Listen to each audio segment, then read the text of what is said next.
nous sommes avec Monsieur Guirassy. Donc, est-ce que vous pouvez nous expliquer quel est, comment dirais-je, l'objet de votre présence ici? C'est un grand jour, c'est le jour du Magal, et par la grâce de Dieu, je suis hors du pays, donc j'ai la chance de venir célébrer le Magal avec mes mbok talibés qui sont de la diaspora et particulièrement la région donc, de l'Île-de-France. Et j'avoue que je suis impressionné par la qualité de l'organisation, je suis impressionné par le nombre de personnes,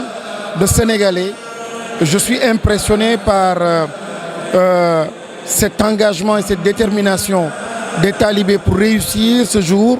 et faire de ce jour un grand jour de Serigne Touba, un grand jour de l'islam, un grand jour de la Oumma islamique,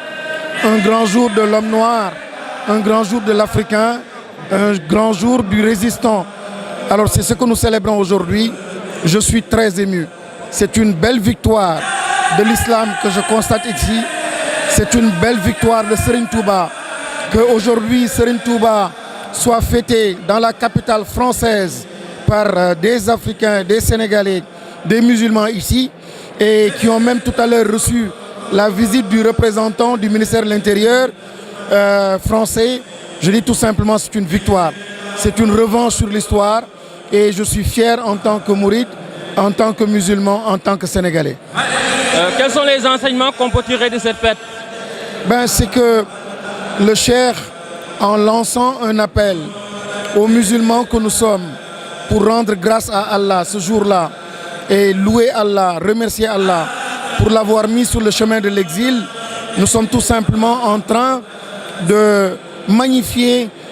l'éloge de l'endurance, l'éloge de la souffrance, l'éloge de l'exil, l'éloge de la séparation. Mais le Cheikh ne nous a pas invités à célébrer le retour, mais il nous invite à célébrer son départ. Cela veut dire quoi? En tant qu'Africains, en tant que musulmans sénégalais, nous devons être prêts à faire face à l'épreuve.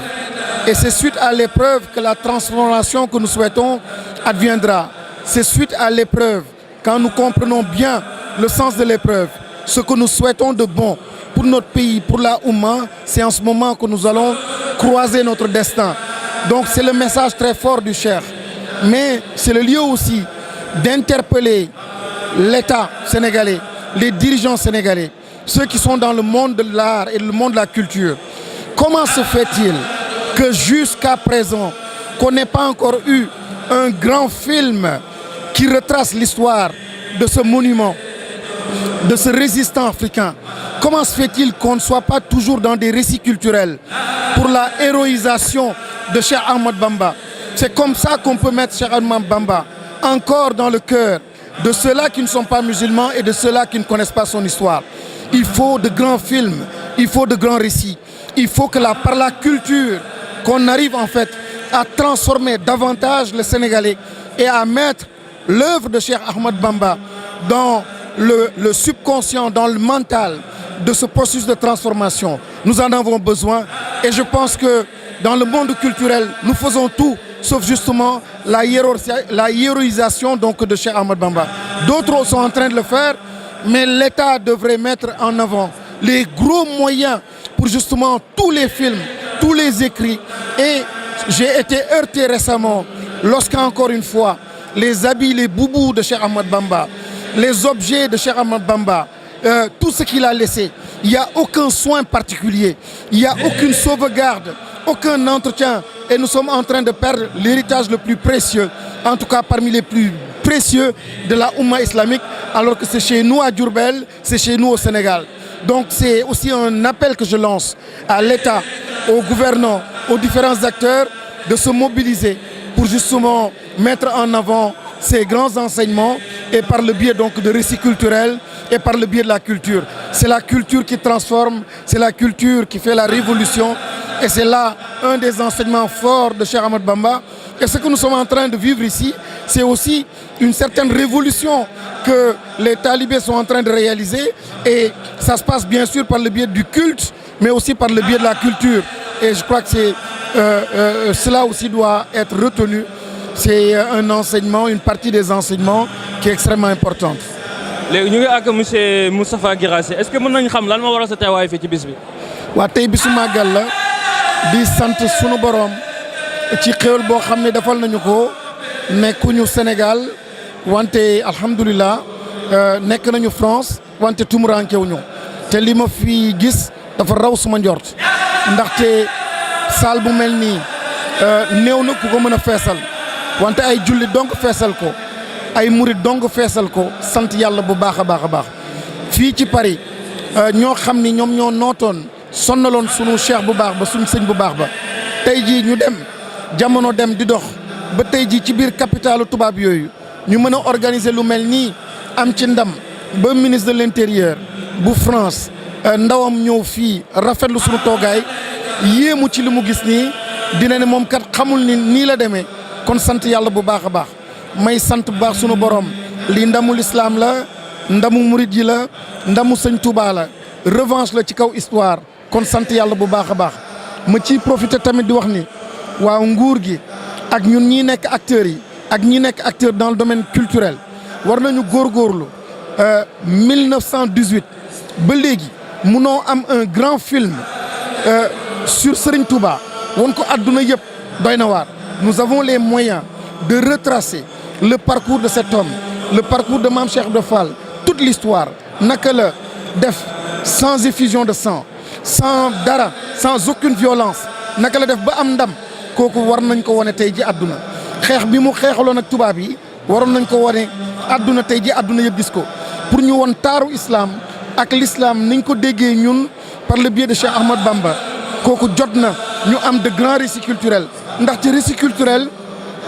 moom mooy permettre la héroïsation maanaam jëmmal nit fësal ko dugal ko ci xolu ñoo xam ne xëy na dëkkuñu foofu tey jii c'est par la culture qu'on fait rayonner nga jël organisation bu mel ni Hizbut Tarqiyyah ci biir université Cheikh Anta Diop li leen may doole mooy la dimension culturelle l'arme culturelle moom la ñu utiliser ba tey jii macha allah lii tamit niñ koy organiser dëgg la diine la wante sunu culture tamit ak sëñ Touba nim ñu ko joxee maam Cheikh Ibra Fall nim ko toggee yar ñu ci war ñu nu ñuy amee njëriñu sëñ Touba nuñ koy jiitalee nuñ koy fësalee loolu moom mooy la culture aujourd'hui mouride et qui fait notre fierté donc culture dafa am solo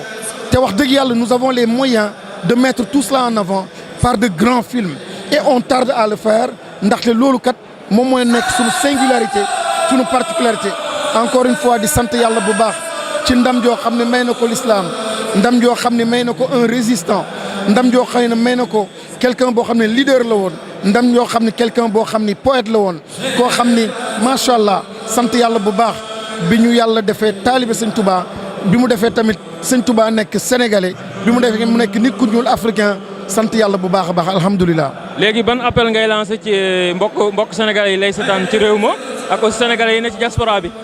waa di gën a góorgóorlu rek